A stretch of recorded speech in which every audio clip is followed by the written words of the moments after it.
3 main ways you can charge for agency services and why I've completely abandoned all of them. So number 1 is charging what you're worth, or charging the amount that it costs the client. So if it costs your client $1 million a year to have this problem and you charge $100,000, that's your price, end of discussion, should be an easy yes, right? The second is charging your costs plus. So you figure out it costs you $1,000 a month to have a client, you charge $1,300, end of discussion. This line of thinking, by the way, was used by American manufacturing post-World War II and kind of assumes that everybody's gonna wanna buy. Finally, number 3 is you charge what people will pay.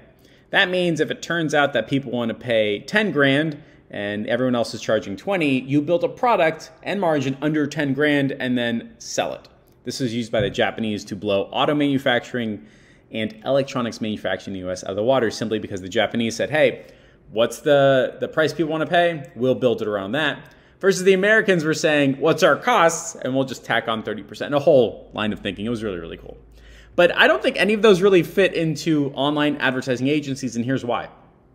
When you're advertising to get an online advertising agency, you have to float that ad spend for what, 30 days, 60 days, 90 days? Like, how long does it take for your client to go from phone to sold, right? You got to pay for that. You got to pay for ads, you got to pay for software, you got to pay for appointment setter, you got to pay for salesperson, you got to pay all that stuff, and then hopefully you make your money back, and then you have to pay to service the client. It's like a lot, right?